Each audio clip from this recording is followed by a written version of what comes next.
আচ্ছা, আগের আলোচনায় আমরা দেখেছিলাম যে স্থির ভরের বস্তু সমষ্টির ক্ষেত্রে তাদের প্রাথমিক মোট ভরবেগ এবং তাদের সংঘর্ষের পরে মোট ভরবেগের ক্ষেত্রে রৈখিক ভরবেগের সংরক্ষণ সূত্র আমরা কীভাবে প্রতিষ্ঠিত করেছিলাম সেটা দেখেছিলাম। এখন আমরা দেখব যে পরিবর্তনশীল ভরের বস্তু সংস্থার ক্ষেত্রে তাদের গতির সমীকরণ আমরা কিভাবে নির্ণয় করব। সেক্ষেত্রে ধরো দেখা যাচ্ছে যে টি সময়ে আমরা যদি ধরি যে পরিবর্তনশীল ভরের কোনো একটা বস্তুর পরিবর্তনশীল ভরের কোনো একটি বস্তুর ভর আমরা m ধরলাম এবং তার গতিবেগ আমরা v ধরে নিলাম। এবং কি হলো যে সেই মুহূর্তে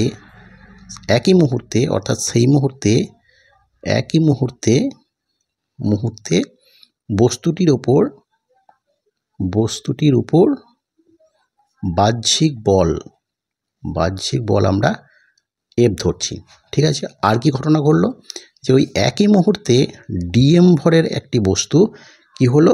যে u প্রাথমিক বেগ নিয়ে dm ভরের একটি বস্তু সে u প্রাথমিক বেগ নিয়ে চলছিল, প্রাথমিক বেগে গতিশীল ছিল। ঠিক আছে, এবার কি হলো, এবার তাদের মধ্যে সংঘর্ষ হলো এবং সংঘর্ষের পরে কি ঘটনা ঘটলো এবার আমরা যদি একটা চিত্রের মাধ্যমে সেটা আঁকার চেষ্টা করি তাহলে দেখো, প্রথমে হচ্ছে কি যে m ভরের একটা বস্তু ছিল এবং সেটা প্রথমে একটা v গতিবেগ নিয়ে চলছিল এবং m ভরের বস্তুটার ওপর একটা F বল ক্রিয়াশীল ছিল। এখন কি হলো যে খুব একটা ক্ষুদ্র একটা ভরের বস্তু যার ভর আমরা dm ধরে নিলাম, সেই ভরের বস্তুটা কি হচ্ছিল একটা u গতিবেগ নিয়ে একই সরলরেখা বরাবর চলছিল এবং তাদের মধ্যে সংঘর্ষ হলো এবং সংঘর্ষের পরে কি হলো সেই dm ভরের বস্তুটা m ভরের সঙ্গে সংযুক্ত হলো। ঠিক আছে, অর্থাৎ কি হলো যে এই যে নতুন যে বস্তু সংস্থাটি তৈরি হলো সেটা হলো m প্লাস dm, এর টোটাল ভর হয়ে গেল এটা। এবং এই যে তার সঙ্গে সংযুক্ত হওয়ার পর তাদের বেগের একটা ক্ষুদ্র পরিবর্তন হলো, সেটাকে আমরা ধরে নিলাম v প্লাস dv এবং এই পরিবর্তনটা ঘটলো t প্লাস dt সময়ে এবং তাদের মধ্যে কিন্তু একই বল কিন্তু ক্রিয়াশীল আছে। দেখো, তাহলে আমরা এখানে একটা জিনিস বলতে পারি কি যে এই যে ক্ষুদ্র যে বস্তুটাকে আমরা ধরেছি dm যার ভর, সেইটা এই m ভরের বস্তুটার সঙ্গে সংযুক্ত হওয়ার আগে প্রাথমিক এই যে সংস্থাটি রয়েছে এই সংস্থাটার ভরবেগ কত। তা যদি আমি ধরে নিই যে প্রাথমিক ভরবেগ যদি আমরা ধরে নিচ্ছি p ধরে নিই, তাহলে p সমান আমরা কি বলতে পারি, এই যে m ভরের বস্তুটার ভরবেগ কত ছিল m ইন্টু v প্লাস এই যে u dm, এই যে ক্ষুদ্র যে বস্তুটা রয়েছে dm তার গতিবেগ ছিল u,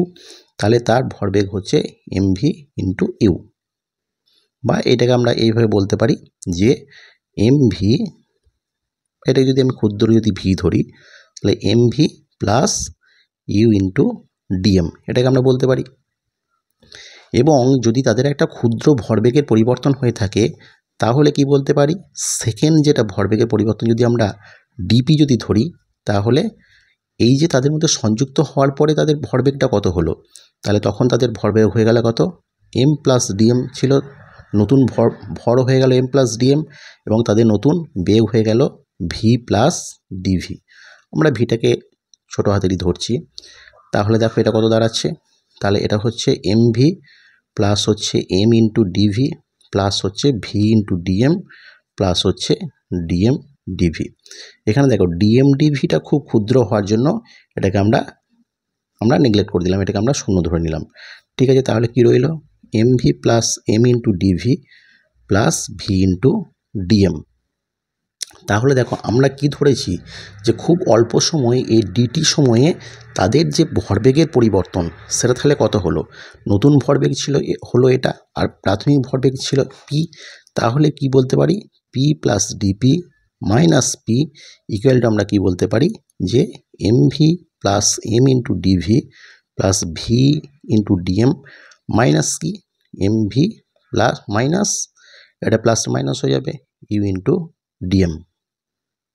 তাহলে এখান থেকে দেখো এমভি এমভি ক্যান্সেল আউট হয়ে গেল,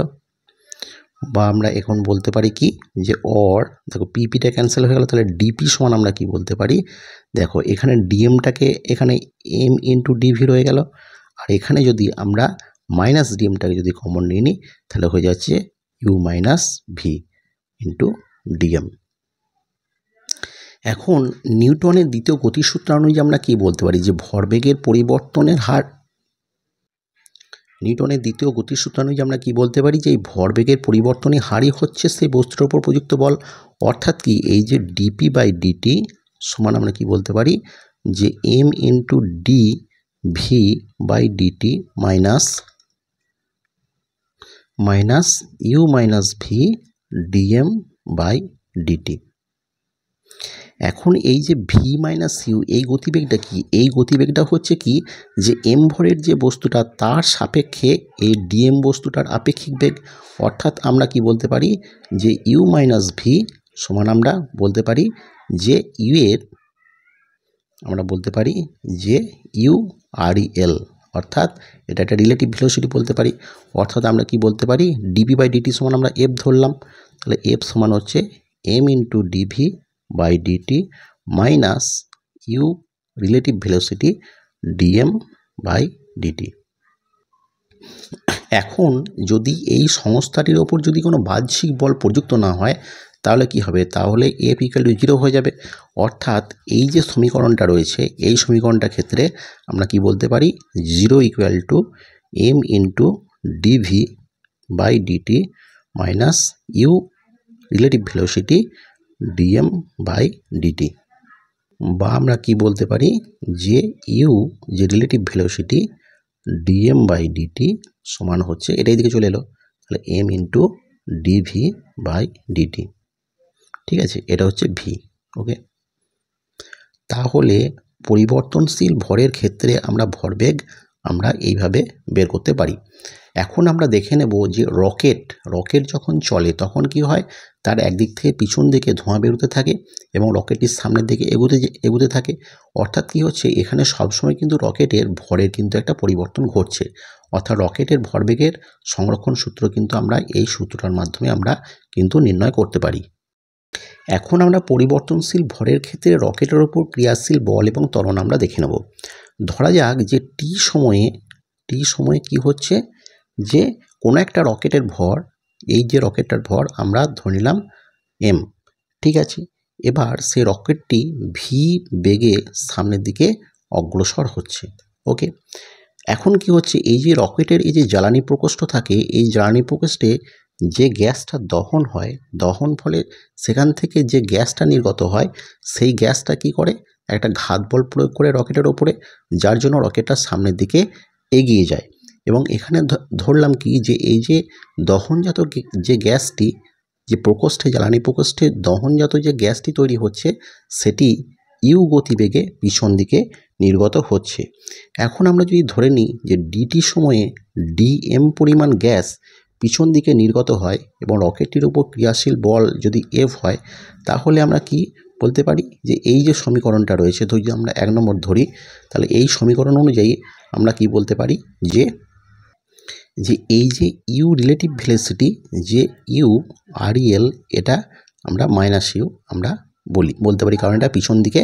এই গ্যাসটি নির্গত হচ্ছে। তাহলে এই সমীকরণে আমরা কি বলতে পারি যে minus U DM DT equal to হচ্ছে M into DV by DT. এখানে দেখো ডিভি বাই ডিটি মানে কি বেগের পরিবর্তনের হার, মানে হচ্ছে ত্বরণ, সেটাকে আমরা এফ ধরে নিলাম। তাহলে কি হয়ে গেল M into A equal to minus U DM DT, বা এ ত্বরণ ইকুয়াল টু কি minus you by M DM DT. Okay, তাহলে আমরা রকেটের ত্বরণ কিন্তু আমরা এইভাবে নির্ণয় করতে পারি। এখন আমরা দেখে নেব যে রকেটের তাৎক্ষণিক বেগ আমরা কিভাবে নির্ণয় করতে পারি। আমরা এই তাৎক্ষণিক বেগটাকে আমরা ভি ধরলাম। আমরা ধরলাম কি যে ধরি রকেটের প্রাথমিক ভর হচ্ছে m0 আর প্রাথমিক ভর এবং প্রাথমিক বেগ আমরা প্রাথমিক বেগ আমরা ধরে নিলাম v0। তাহলে দেখো আগের যে সমীকরণটা আমরা দেখলাম সেখানে আমরা কি বলতে পারি, আমরা যে সমীকরণটা বের করলাম একটু আগে সেখানে বলতে পারি যে m into DV by dt equal to minus u into dm by dt, অর্থাৎ দেখো ডিটি ডিটি ক্যান্সেল আউট হয়ে গেল, তাহলে ডিভি সমান আমরা কি বলতে পারি minus you by m into dm. এখন এটাকে যদি আমরা ইন্টিগ্রেশন করি যে v0 থেকে v পর্যন্ত এবং dv minus you by m, এখানে যদি আমরা ইন্টিগ্রেশন করি যে m0 m ইন্টু ডিএম, বা এটাকে আমরা আরেকভাবে লিখতে পারি যে v0 v এটা হচ্ছে dv equal to minus u into integration m0 m dm by m. और আমরা কি বলতে পারি এবারে যে v minus v0 equal to আমরা বলতে পারি মাইনাস ইউ, সরি এটা হচ্ছে m, ঠিক আছে, m0 থেকে m পর্যন্ত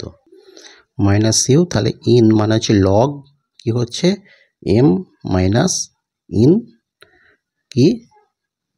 m0, তাই তো। और আমরা কি বলতে পারি যে v সমান আমরা কি বলতে পারি v0 মাইনাস ইউ ইন আমরা কি বলতে পারি m বাই m0 বলতে পারি। और আমরা কি বলতে পারি v সমান v0 যদি আমরা প্লাস করি তাহলে you in m0 by m। তাহলে এটাই হয়ে গেল ওই রকেটটার তাৎক্ষণিক গতিবেগ, অর্থাৎ v সমান v0 তার প্রাথমিক গতিবেগ প্লাস ইউ ইন মানে লগ m0 বাই m।